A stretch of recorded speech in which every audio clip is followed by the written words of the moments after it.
au cœur de l'histoire. Franck Ferrand. Vous avez peut-être entendu cette information, le tombeau de Soliman le Magnifique aurait été découvert quelque part en Hongrie.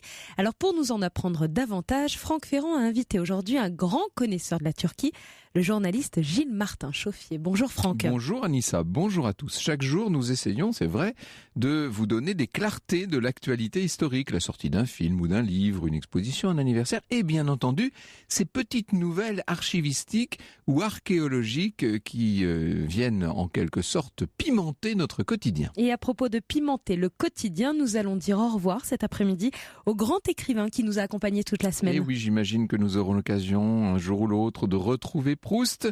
Et dites-vous Anissa que dès demain samedi à 14h, nous reprendrons d'une seule traite ce grand destin du petit Marcel. Ça, c'est une bonne nouvelle. Pour le moment, c'est une mystérieuse histoire de sous-marin que vous allez nous raconter. Oui, l'histoire d'un sous-marin fantôme pendant la Première Guerre mondiale. Alors, fermez les écoutilles, Anissa, nous allons sonder, comme on dit dans la marine, nous allons plonger.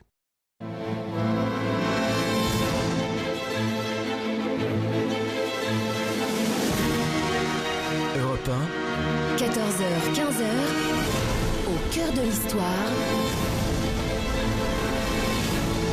Franck Ferrand.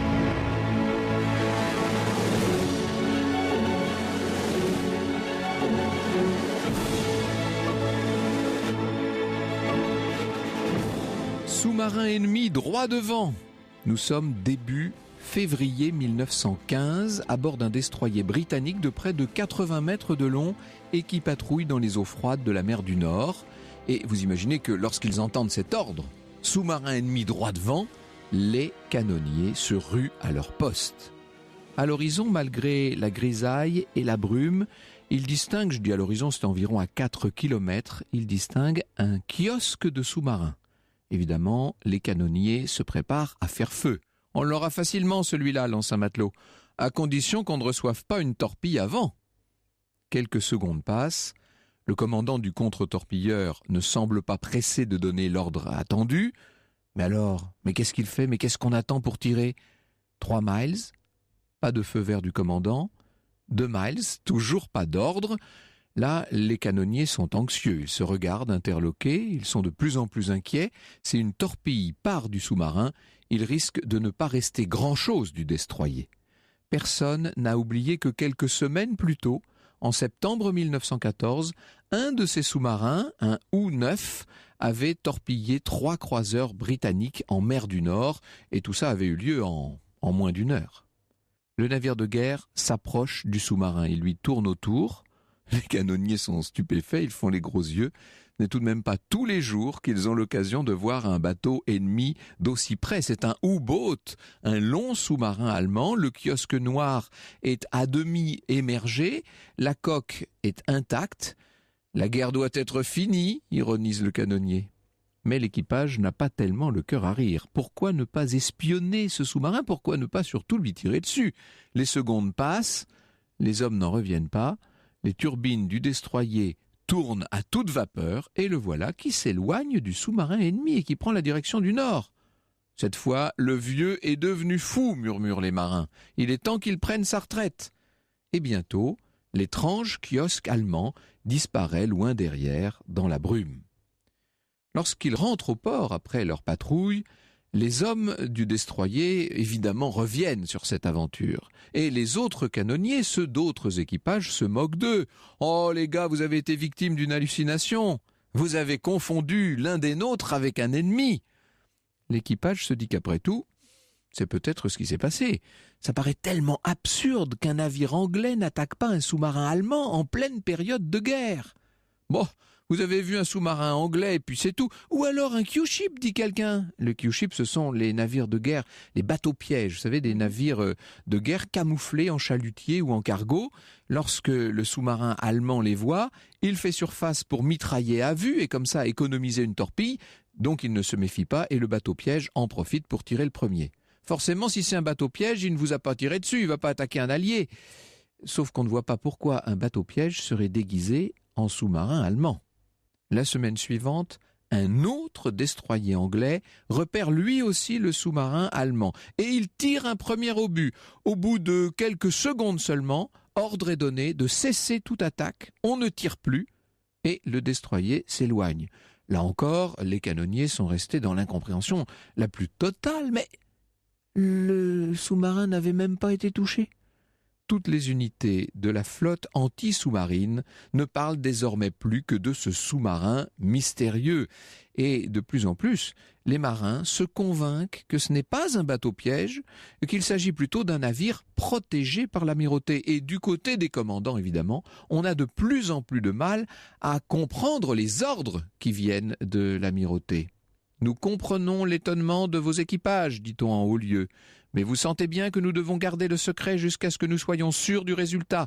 Les espions allemands essaient eux aussi de savoir la vérité. Prenez patience et gardez votre sang-froid. Ce sous-marin ne doit pas être coulé. Mais enfin, mais que cache-t-il, ce sous-marin errant ?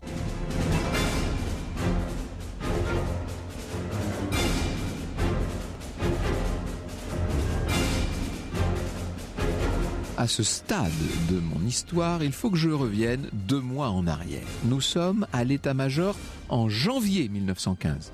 L'amirauté britannique est en état d'alerte car elle vient d'apprendre que les Allemands ont mis au point un nouveau prototype de sous-marin. Alors évidemment, le plus simple, ce serait de demander à des agents de l'espionnage d'aller se procurer les plans. Seulement, les rapports des services de renseignement vont tous vers la même conclusion. Impossible de trouver la moindre aide, la moindre coopération dans les bureaux d'études allemands. La mission ne peut pas être menée. Alors, à l'amirauté, on réfléchit et quelqu'un a une idée. Il dit, après tout, pourquoi est-ce qu'on ne recruterait pas des sous-mariniers qui parleraient parfaitement allemand ? Pourquoi parler parfaitement allemand ? Eh bien, parce qu'on les enverrait en Allemagne et on leur demanderait de nous rapporter le sous-marin. Europe 1, au cœur de l'histoire. Revient dans un instant. Europe 1, au cœur de l'histoire. Franck Ferrand. C'est une étrange énigme que vous nous racontez encore une fois aujourd'hui, Franck, celle de ce sous-marin errant en mer du Nord. Nous sommes au début de l'année 1915. Ce sous-marin a été repéré par des destroyers britanniques. On est alors au début de la guerre 14-18. C'est un conflit qui ne se passe pas uniquement sur terre, mais en mer aussi. Et oui, c'est vrai, on oublie parfois que la Grande Guerre ne s'est pas seulement passée dans les tranchées, dans les batailles terrestres. Déjà, d'une façon générale, on ne parle que du front de l'Ouest, alors que le front de l'Est, le front russe, a été absolument essentiel. Mais on oublie la guerre aérienne, qui a joué un rôle important, et puis cette extraordinaire guerre maritime, et qui est une guerre en grande partie sous-marine. L'objectif étant d'empêcher les navires adverses de transporter des troupes et de l'approvisionnement, surtout. La marine britannique est la plus puissante du monde à cette époque, bien entendu, même si la marine allemande lui taille régulièrement des croupières. Elle bloque la mer du Nord entre l'Écosse et la Norvège. Seulement les Allemands, qui donc subissent ce blocus maritime, vont utiliser leur arme secrète, si je puis dire, leur U-boat. Au déclenchement de la guerre en août 14, près de 30 U-boats peuvent déjà être alignés par les Allemands, qui vont très vite combler leur retard. Et en mai 1915, le paquebot transatlantique Lusitania, on en a beaucoup parlé à ce micro, ce paquebot est torpillé par un U-20. Alors sur les 1959 passagers, 1198 vont disparaître dans le naufrage. Ça va jouer un très grand rôle dans la décision des États-Unis d'entrer dans la guerre, ça vous savez. Donc cette guerre maritime, nous sommes en plein dedans. Nous allons revenir à cet étrange sous-marin aperçu en février 1915 en mer du Nord et dont vous nous parlez cet après-midi. Et cette question, que cache ce sous-marin mystérieux ? Eh bien, c'est pour ça qu'il faut remonter en arrière, il faut remonter à la décision de l'amirauté d'envoyer des marins carrément en Allemagne, vous imaginez, pour aller chercher le sous-marin puisqu'on n'arrive pas à avoir les plans. Seriez-vous capable de conduire un submersible de Wilhelmshaven en Allemagne à Portsmouth ? Demande un officier à l'un des 4 marins qui ont été recrutés spécialement. Vous voulez dire à nous 4 ? Oui. Sans équipage ? Ah, sans équipage, mais vous n'aurez pas à combattre. Sauf votre respect, commandant, pouvons-nous vous demander pourquoi ? Parce que vous n'aurez rien à craindre, ni des Allemands, ni des Anglais. Ah bon, et par quel miracle ? Il n'y a pas de miracle. Les Allemands ne vont évidemment pas arraisonner un de leurs navires. Quant à nos patrouilles, des ordres stricts seront donnés pour éviter toute méprise. Vous comprenez maintenant pourquoi on ne tirait pas sur ce fameux sous-marin. Alors bien sûr, les 4 hommes vont se concerter, c'est une proposition très risquée. Ils ne comprennent pas comment les Allemands les laisseraient s'embarquer à bord d'un de leurs sous-marins. Ah, ce sera pas facile, leur dit-on en haut lieu. mais nous allons vous dire comment procéder. Et voilà comment. Nos 4 sous-mariniers sont d'abord envoyés aux Pays-Bas. Le pays à l'époque est neutre. Grâce à la complicité d'un minotier hollandais, ils vont franchir la frontière. Ils sont cachés dans de faux sacs de farine. Et puis, arrivés en Allemagne, les espions britanniques, c'est ainsi qu'il faut les appeler, vont être recueillis par d'autres agents des services de renseignement. Ce qui fait que nos 4 aventuriers sont acheminés jusqu'au grand port militaire de Wilhelmshaven. Ils sont terrés dans la cave d'une petite maison de banlieue. Le moins qu'on puisse dire, c'est que ça n'est pas confortable leur situation. Mais ils sont dans une mission de renseignement, ça change tout. Ils ont avec eux 4 uniformes de la Kriegsmarine. Les journées sont longues pendant cette attente. Le sous-marin qui doit être espionné, le U-31, est encore en plein réglage. Il faut attendre le moment où il sera armé, où il va embarquer son armement. Et un matin, un espion anglais arrive dans la cave où se cachent nos 4 mariniers. Il leur dit « Les gars, c'est pour ce soir ou jamais ». Imaginez l'anxiété, ils sont cloîtrés dans leur cave, nos 4 hommes, ils vont mettre au point les derniers détails de leur plan d'action, et puis dans la nuit, ils endossent leurs uniformes de la Kriegsmarine avec de gros manteaux, ils sortent un à un, discrètement, un froid glacial leur écorche le visage, ils se dirigent vers l'arsenal, ils regardent autour d'eux pour être certains qu'on ne les suit pas, un espion britannique à distance essaie de les couvrir, mais à mon avis, il ne pourrait pas faire grand-chose. Les 4 sous-mariniers arrivent donc à la grille qui donne accès au bassin militaire. Un factionnaire allemand les salue, ils répondent à son geste. Ils passent le poste de contrôle sous la garde d'un seul fusilier. Ce dernier les laisse embarquer, ils ont exactement l'uniforme qu'il faut. Ils parlent bien allemand, évidemment. Ils vont entrer dans le sous-marin qui inquiète tellement les Britanniques. Et les voilà, tous les 4, dans un torpilleur de 60 mètres de long. On met les moteurs en route et allons-y. Direction Portsmouth. Il va falloir plusieurs heures, je dis bien plusieurs heures, pour que les Allemands se rendent compte de la disparition de leurs joyaux. Le gouvernement des Pays-Bas envoie une protestation à Berlin car le U-boat est en train de naviguer dans des eaux territoriales hollandaises, donc neutres. Les Allemands déclinent toute responsabilité et pour cause, leur sous-marin a été volé. Et à l'heure où je vous parle, ils sont en train de le rechercher.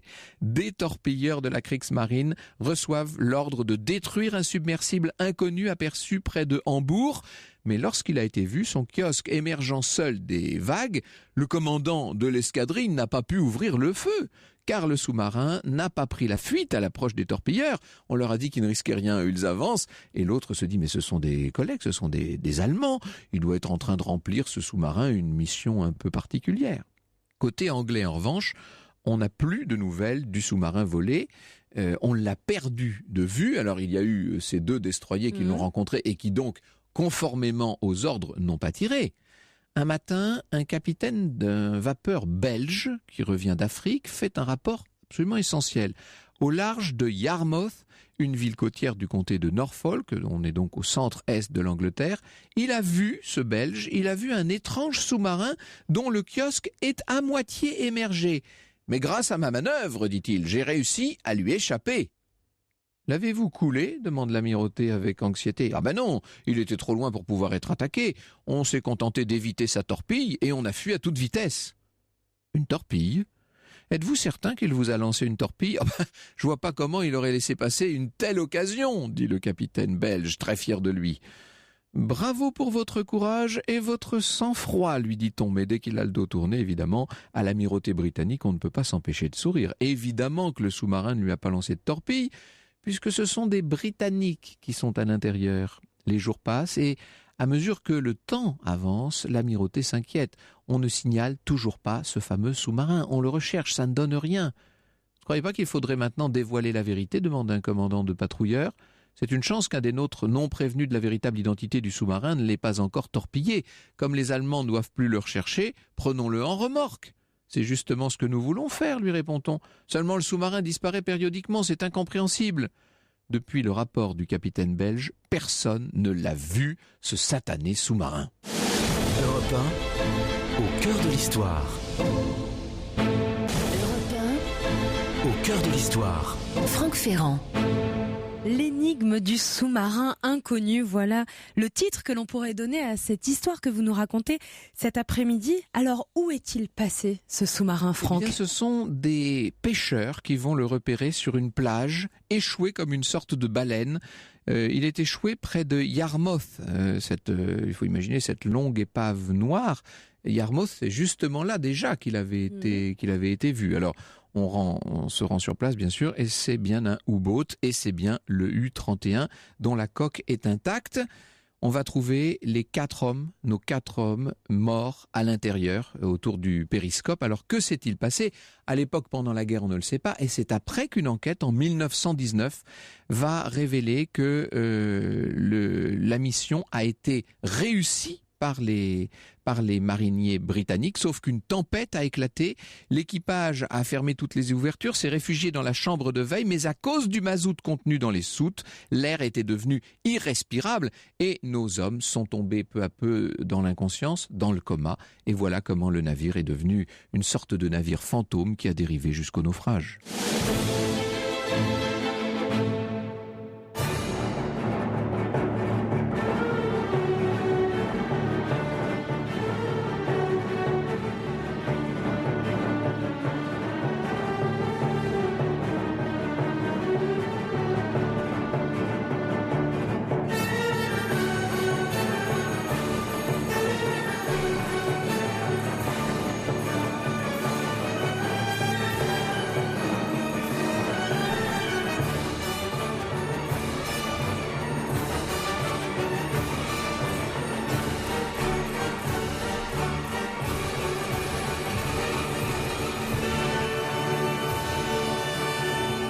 Vous avez peut-être entendu parler dans l'actualité, le tombeau de Soliman le Magnifique a été découvert quelque part en Hongrie.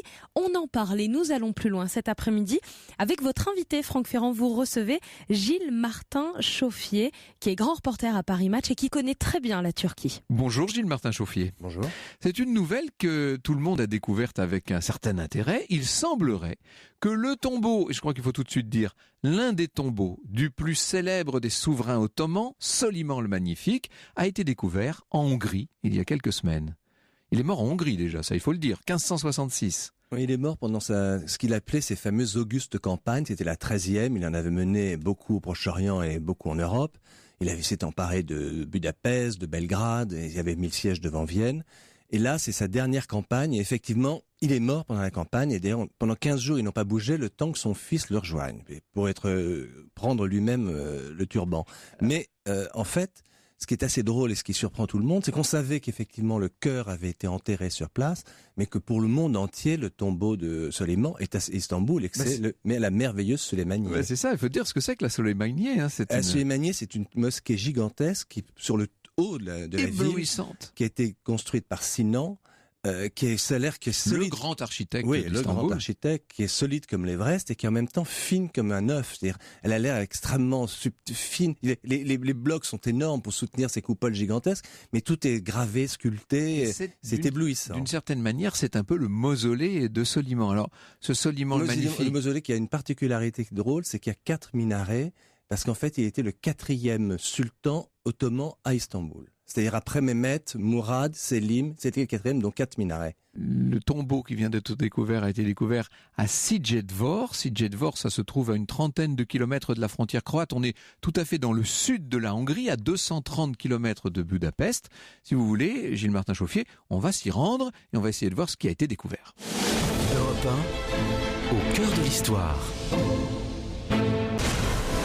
Europe 1, au cœur de l'histoire. Franck Ferrand. Gilles Martin-Chauffier, grand reporter à Paris Match, est votre invité, Franck Ferrand, cet après-midi, car le tombeau de Soliman le Magnifique aurait peut-être été découvert quelque part en Hongrie, et nous allons plus loin avec vous cet après-midi. Oui, alors revenons à Székelyedvár, on est donc dans le sud de la Hongrie, en 1566, le 7 septembre 1566, les Ottomans s'apprêtent à mener un siège extraordinaire, qui va d'ailleurs être une de leurs grandes victoires. Cette victoire, Soliman ne la connaîtra pas, puisqu'il meurt, lui, juste avant l'assaut. Exactement. Et ce qui est étrange, c'est qu'il meurt en présence de toute sa cour. Car quand Soliman partait en campagne, il faisait un peu comme le roi Fahd. Quand il va à Marbella, emmène toute sa cour pour qu'il n'y ait pas de coup d'État. Soliman se faisait suivre par toute la cour de façon à être certain que tout se passerait bien à Istanbul. Alors, et donc, il meurt. Et à ce moment-là, ce qu'il faut absolument, c'est qu'on nomme immédiatement le fils. Parce que le drame de l'Empire ottoman, qui a été le drame de toute l'histoire de l'Empire ottoman, c'est les querelles de succession. Et oui, avec des meurtres, avec la terrible loi du fratricide, c'est-à-dire que comme les 5 premiers souverains ottomans, à chaque fois il y a eu une guerre de succession qui a mis en danger l'Empire. Une loi est passée disant que le souverain avait le droit d'assassiner tous ses frères. Incroyable. Et on en arrive au stade où, au moment de Mehmet III, qui est le 3e sultan après Soliman, il assassine 19 frères. Et donc ce jour-là, l'Empire ottoman lui-même dit trop, c'est trop. Et à partir de ce moment-là, les jeunes princes seront enfermés dans ce qu'on appelle la cage. Nous autres, mais pas tués. Nous autres occidentaux, oui, enfin c'était pas non plus un sort très enviable, mais c'est peut-être ils devenaient un peu fous. Ils attendaient pendant des années un sort dont ils ignoraient tout. Et la plupart, quand on les sortait de la cage pour devenir empereurs, certains étaient devenus fous. C'est terrible. Oui. Nous l'appelons le magnifique, ce Soleiman, ce Soliman en français. Les Ottomans, eux, l'appellent le législateur, parce que c'est ça d'abord, et avant tout, c'est un grand réformateur, ce souverain. Soliman, c'est un peu leur Napoléon. C'est-à-dire, il a conquis énormément. On l'appelait l'ombre de Dieu sur la terre. Rien ne lui résistait. Et nous, on ne voit que le côté, il s'est emparé de tellement de capitales européennes. Mais en réalité, les Ottomans se rappellent qu'il a surtout la vertu d'unifier les lois. Parce que l'Empire était gigantesque et quand l'Empire grandissait, il gardait dans chaque région les habitudes traditionnelles juridiques. Et donc, il a fallu un moment faire un corpus unique. C'est Soliman qui s'en occupait. C'était d'ailleurs, les Ottomans, on ne sait pas, étaient de très grands administrateurs. Déjà, Mehmet II avait fait la même chose 50 ans plus tôt. Et l'Empire était très bien administré par provinces, départements, ce qu'ils appelaient les Sanjaks. Ce qu'il faut bien comprendre, c'est que sous le règne de Soliman, donc au milieu du XVIe siècle, ça ne fait jamais qu'1 siècle que Constantinople est tombée aux mains des Turcs. C'est donc une conquête relativement récente encore. Et la ville a conservé toute sa tradition byzantine et chrétienne, en vérité. Hein. Il faut bien comprendre surtout que les Ottomans et les Byzantins sont des frères depuis l'apparition des Ottomans. C'est-à-dire les Ottomans, quand ils sont apparus, c'est parce que le sultan Seljukid a donné à Osman d'un Ottoman, une petite ville. Il lui dit installe-toi là avec tes moutons et tes bergers. Et cette ville, c'est Soyut, qui est à 150 km d'Istanbul. Et donc, dès le début, les Ottomans vont vendre leur laine, vont vendre leurs tapis, vont vendre leur cuir à Istanbul, à Constantinople. Et ils vont s'allier avec eux. Et on croit toujours, quand on se reparle des Ottomans, que soudain, une tribu brutale est arrivée devant et s'est emparée de Constantinople. Pas du tout. La famille royale ottomane était mariée à la famille royale byzantine, était mariée à la famille royale serbe. Il y avait de toutes sortes d'alliances qui d'ailleurs avaient souvent été négociées à prix d'or, il faut le dire. Négociées à prix d'or. Et si les Ottomans, quand ils se sont emparés de Constantinople, venaient en réalité d'Europe, c'est-à-dire la plupart des troupes étaient grecques, serbes et bulgares, c'est parce que les Ottomans eux-mêmes, les Grecs, les Ottomans, les Vénitiens et les Génois faisaient tout le temps des guerres et avaient appelé au secours les Ottomans. C'est eux qui les ont fait passer sur le côté européen. Et une fois qu'ils y sont passés, ils ont pris leurs aises et ils se sont emparés de l'ensemble. Mais donc, les Ottomans connaissent très bien. D'ailleurs, on reprochait beaucoup à Constantinople ses alliances avec les Ottomans. On disait Constantinople préfère le turban à la tiare. Et inversement, les Ottomans, il y avait des grands drames dans la société ottomane en disant on est beaucoup trop proche des chrétiens. Si Soliman le Magnifique est un très grand législateur et administrateur, il faut dire qu'il peut s'appuyer aussi sur cette administration dont vous nous parliez tout à l'heure, avec ce quadrillage de l'Empire tout à fait efficace, et puis aussi sur un certain nombre de grands serviteurs, à commencer par un célèbre vizir, c'est Ibrahim Pacha bien sûr. Hein. Son grand vizir Ibrahim Pacha a beaucoup fait rêver, parce qu'évidemment ils ont une amitié qui semblait presque une amitié amoureuse tellement ils étaient proches. Encore que Soliman a eu beaucoup d'enfants. L'un commençait les phrases, l'autre... Et qu'Ibrahim lui-même a eu beaucoup d'enfants, mais Ibrahim a fini par épouser sa sœur. Et Ibrahim était un ancien esclave. C'était un jeune grec qui avait été ce qu'on appelait raflé, c'est-à-dire à 5 ans il avait été pris dans son village, amené à Istanbul, formé dans les meilleures écoles. Et c'est comme ça qu'était constituée la classe dirigeante ottomane, qui était excellente. C'est-à-dire, de même que les rois français, pour ne pas dépendre des grands féodaux, avaient tendance à prendre les cardinaux de Sugère et Saint-Éloi jusqu'à Mazarin, Dubois et Fleury, les Ottomans avaient trouvé une formule. Ils avaient dit, on va prendre les chrétiens un peu partout dans l'Empire, on va les former. Le ramassage. Le devshirme, et ils deviendront de très bons hauts fonctionnaires. Et c'était vrai, c'était la méritocratie. On ne devenait grand vizir que si on avait été un merveilleux haut fonctionnaire. Et les Ottomans, dans les 50 premiers grands vizirs après la chute de Constantinople, il y en a que 5 qui sont turcs. Il y en a 6 albanais, il y en a 11 grecs. Enfin, c'est étrange. Et Ibrahim Pacha était un le plus brillant d'entre eux. Et malheureusement pour lui, il a eu une campagne. Il a eu une grande rivale qui a été Roxane, qui a fini par avoir. Il faut dire un mot de cette épouse préférée de. Roxane, c'était une esclave, elle aussi, parce que en fait, les souverains ottomans. Roxelane, on dit nous. On dit la russe. Ouais. Les Turcs l'appellent Hürrem, sultane, c'est-à-dire la rieuse. Et en fait, ce qui est assez drôle, c'est que les sultanes étaient toutes des esclaves, donc chrétiennes. C'est-à-dire, ce qu'on ne se rend pas compte, c'est que la haute classe dirigeante ottomane et les épouses ottomanes étaient toutes des chrétiennes au départ. C'est quand même assez et étonnant, des européennes. Bien le dire. Il y avait d'ailleurs pas mal de... des chrétiennes qui avaient été converties naturellement pour devenir, mais qui étaient chrétiennes de naissance. Des traditions chrétiennes à cette cour de la Sublime Porte. Ils gardaient tous leurs traditions, parce qu'en fait, par exemple, après Ibrahim Pacha, il y a Sokolou Pacha qui va être un très très grand vizir.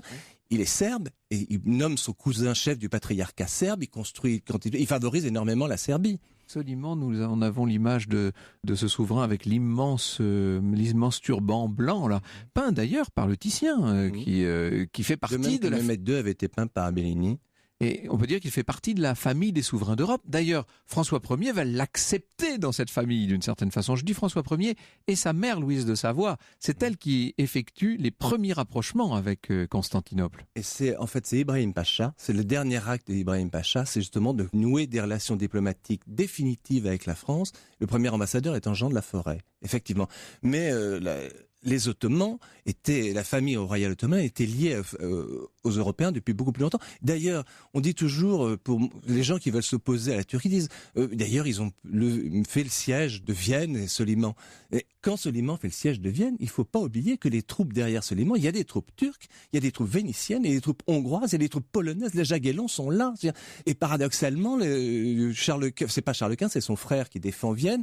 Lui, il a moins d'Européens de son côté que Soliman. C'est un paradoxe. Ce sont des troupes très composites, bien entendu. De quoi meurt-il d'ailleurs, Soliman? Parce qu'on a dit qu'il était mort à Székelyhor, donc en Hongrie, mais on n'a pas dit de quoi. En fait, il a 70 ans, il meurt de faiblesse. 72 même. Il y avait des années et des années que cet homme s'était retiré du monde, plus ou moins. Au début, il avait la vaisselle d'or, puis il avait été dans la vaisselle de céramique. À la fin, il ne mangeait plus que dans de la vaisselle en terre cuite. Il ne sortait plus. Et dès qu'il devait apparaître en public, on le maquillait, etc. On lui mettait du rouge sur les... C'était un très vieux monsieur. Oui, voilà, oui. Et heureusement, il avait nommé ce fameux Sokolou Mehmed Pacha, qui était grand vizir et qui a pris en main l'empire et qui l'a fait survivre parce que son fils Selim plus son petit-fils Mourad ont gardé le même Sokolou pendant très longtemps. On peut dire que pendant encore au moins un siècle et demi, l'Empire ottoman sera très puissant. Après, ce sera la chute, ça, évidemment. À cause du harem. Les intrigues de harem vont avoir la raison de l'Empire ottoman. Merci beaucoup, Gilles Martin-Chauffier. Je rappelle le titre de l'ouvrage que vous aviez consacré à cette ville merveilleuse, le roman de Constantinople. C'était aux éditions du Rocher. Je dis c'était il y a une dizaine d'années à peu près. Oui. Merci beaucoup.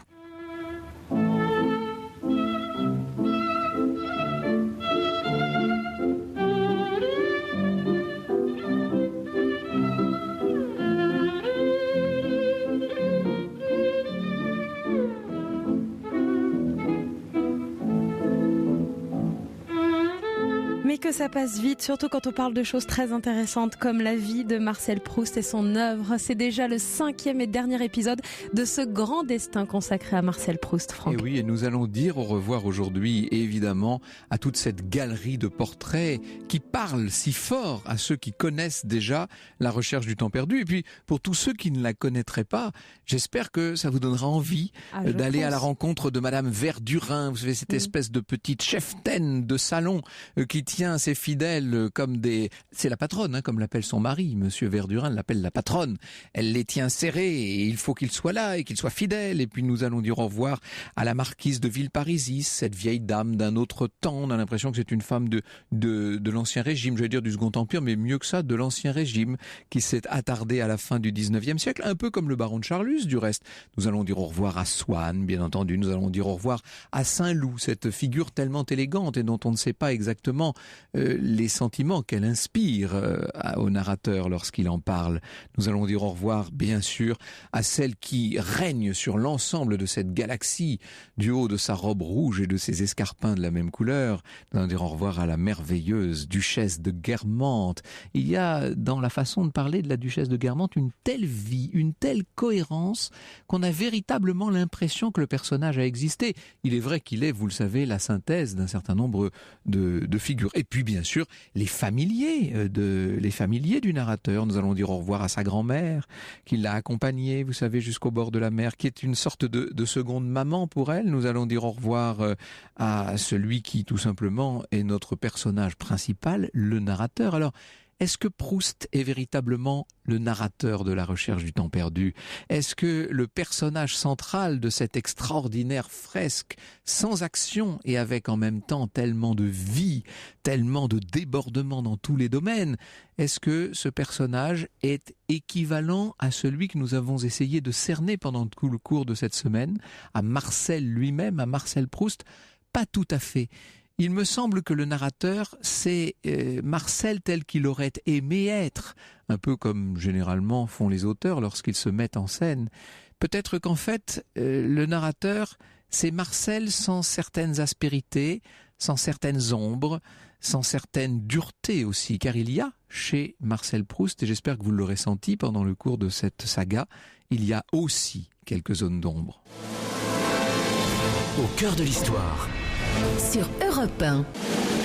Dans un instant sur Europe 1, ne manquez pas le tout dernier épisode du Grand Destin de cette semaine consacré à Marcel Proust.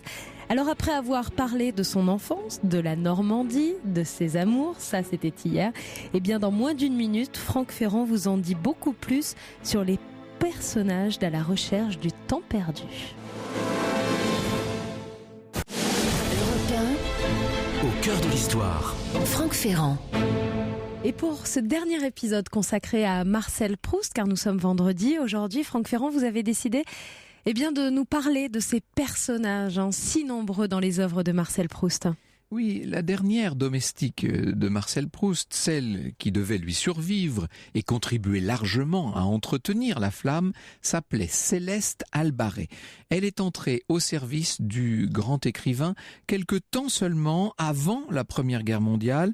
Les Albaret, puisqu'elle est arrivée avec son mari s'appelait Odilon, il va être le dernier chauffeur de Marcel Proust. Odilon et Céleste Albaret sont entrés au service de Proust en décembre 1913. Autant dire que la guerre arrive très vite, et cette guerre, bien sûr, elle perturbe l'écriture de La Recherche. Il a beau se retirer dans sa chambre couverte de liège, Marcel Proust est quand même, qu'on le veuille ou non, en prise avec la réalité de son temps. Et cette Première Guerre mondiale va beaucoup le marquer, d'abord parce que il y a un certain nombre de ses amis qui vont mourir au combat. Je pense à Gaston de Caillavet, à Bertrand de Fénelon, rappelez-vous.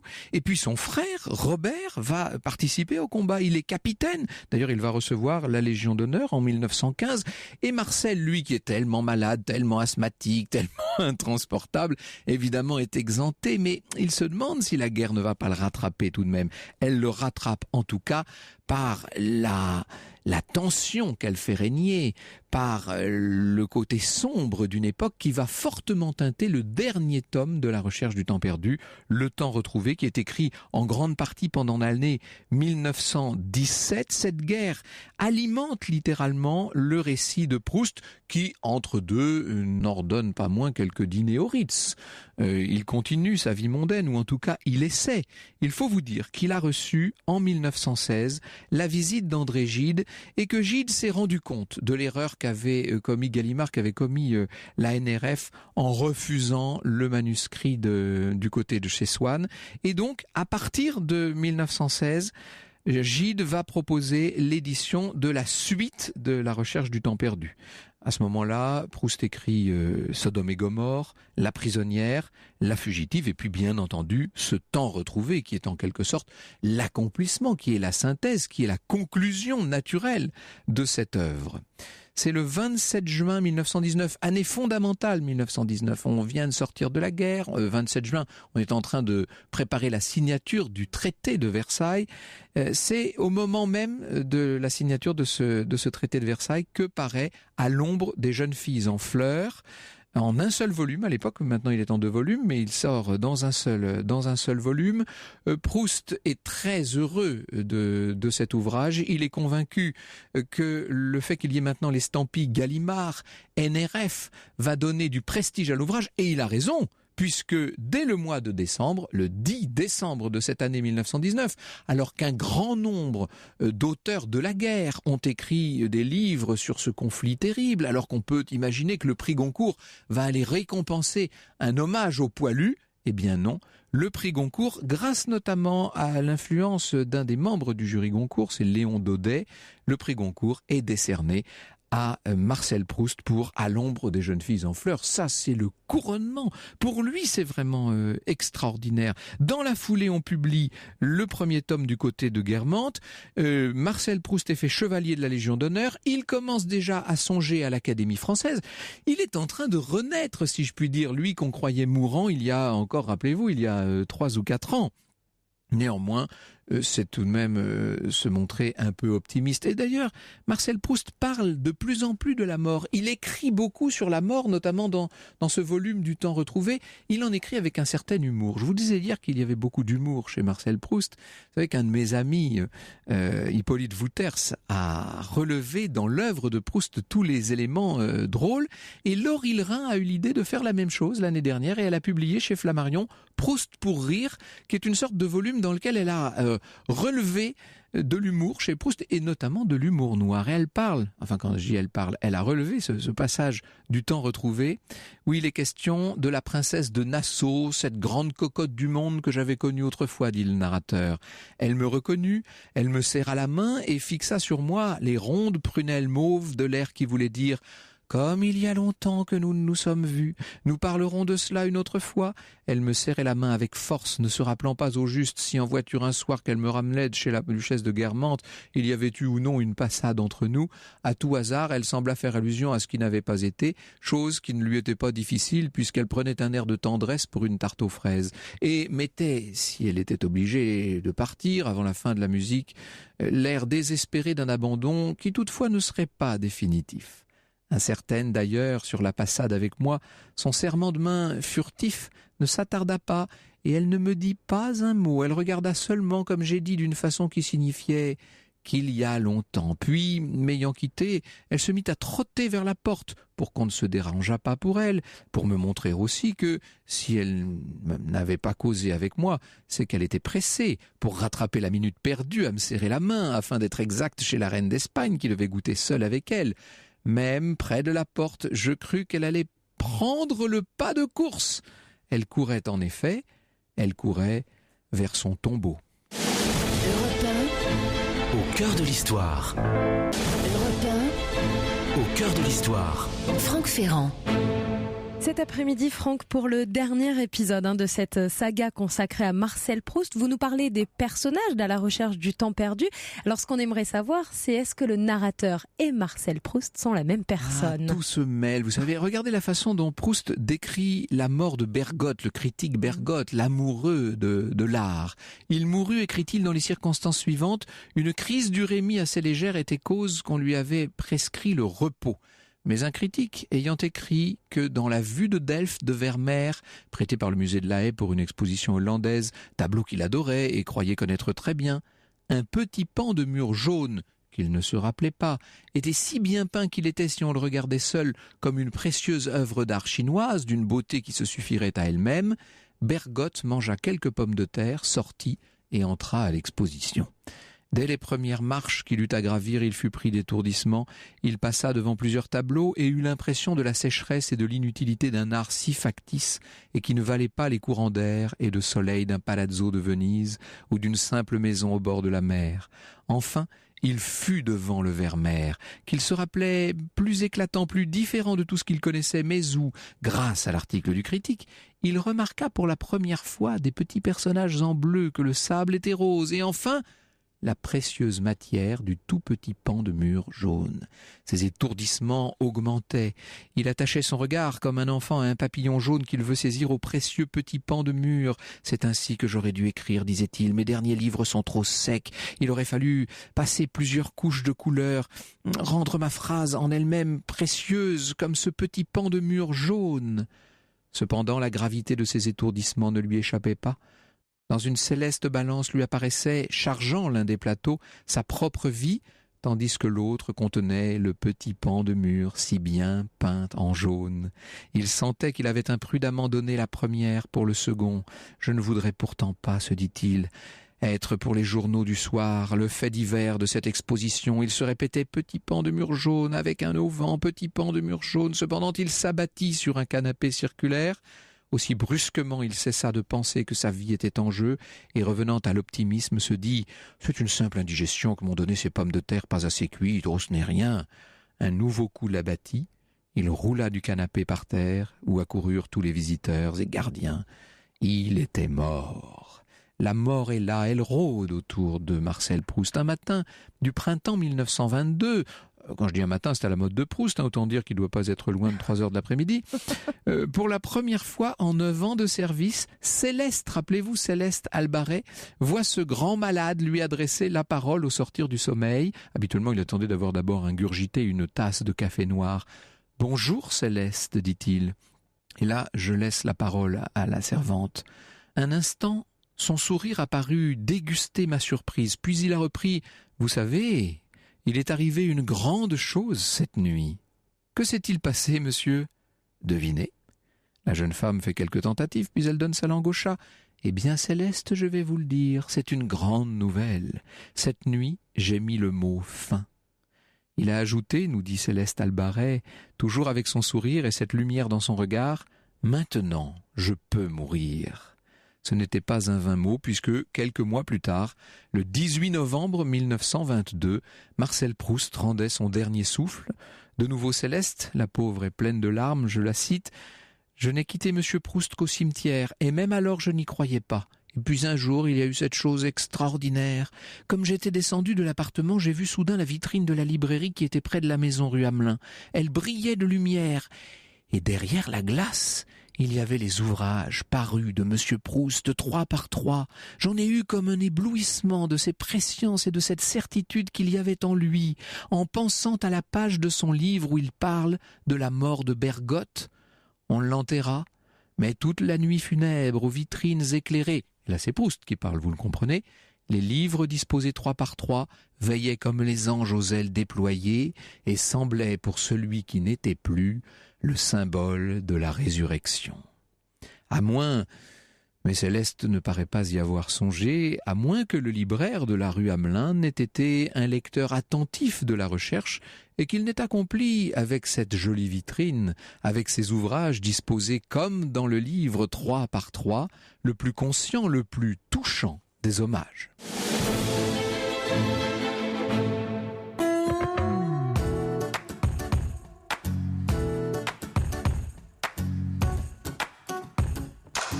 Et le moment est venu de retrouver Nikos Aliagas. Bonjour Nikos. Bonjour Franck. Alors aujourd'hui je reçois un acteur, mais aussi un écrivain, un amoureux des mots et un chanteur. Il signe un conte musical intitulé Les Souliers Rouges. C'est Marc Lavoine, notre invité sur Europe 1 dans De quoi j'ai l'air. On va parler musique évidemment et on va voyager avec lui. À tout de suite. Merci beaucoup, cher Nikos. Nous nous retrouvons demain à Nissa, oui, à 14h pour le Grand Destin. On revivra la saga de Proust et puis, bien entendu, lundi. Alors, qui sera notre grand destin la semaine prochaine ? Personnage formidable, Aliénor d'Aquitaine. Eh bien, encore une belle semaine qui se prépare. Merci beaucoup. C'était Franck Ferrand sur Europe 1.